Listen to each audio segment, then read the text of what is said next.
I'm Jeff Altman, the Big Game Hunter, and welcome to another episode of JobSearchTV.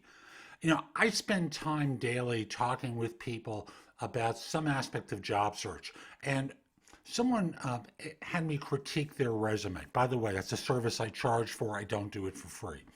And one of the observations I had about his resume was that no zip code. And why do I have to put my zip code on the resume anyway? And this is a bright guy. He's a veteran individual. And I want to explain it because if he's asking the question, I know a lot of other people do as well. Back in the Stone Ages, when people did resumes, even resumes that they submitted by email, they wound up having an address on the resume, right? And that suddenly disappeared for good reason. People were dealing with identity theft, and they want to make it harder for the thieves to get personal information. So addresses came off, and what replaced it was city, state, zip code. But the question now is, why zip code? And to explain it to you, if you want to only be considered for that one job that you're applying for, you don't have to have a zip code on your resume.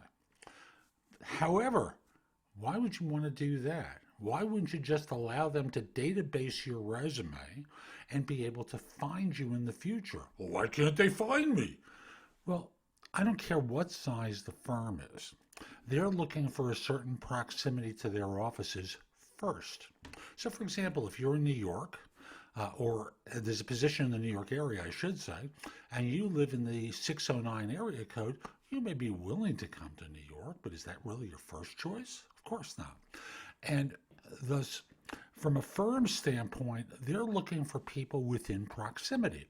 And in the New York area, if you search New York, New York, well, you're not going to get Brooklyn, New York, are you? Or Bronx, New York, or all the individual towns on Long Island, in Westchester, in New Jersey, and as such, it's more complicated for them to find you, because the thing that allows them to narrow down in their databases, in their applicant tracking system, is proximity to a zip code.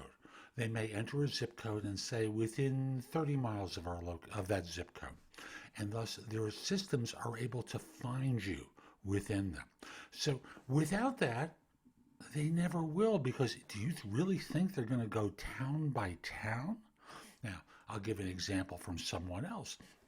Let's say they live in St. Louis Park, Missouri. I think that's the name of the town.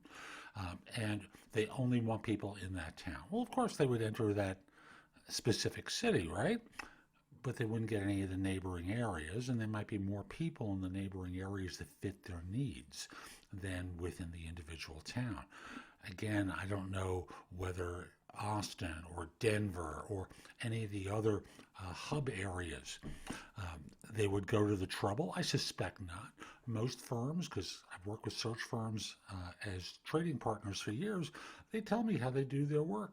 And although I don't do search any longer, nothing's really changed. People search within proximity to a location, and if they don't find anyone, they widen it. And it's proximity to a location by zip code. So always include your zip code, because after this search, and the statistical probability is you're not going to be hired for this job, you want them to contact you in the future, and zip code is the only way they'll find you within their systems. Hope you found this helpful. I'm Jeff Altman. Visit my website, thebiggamehunter.us. I've got a lot more there that you can watch, listen to, or read that'll help you find work more quickly. And if you're interested in working with me one-on-one as a coach throughout your search, message me through the site. We'll schedule a free discovery call. I think we have the capacity on the site now to do a scheduling for a free discovery call. Have a great day and take care.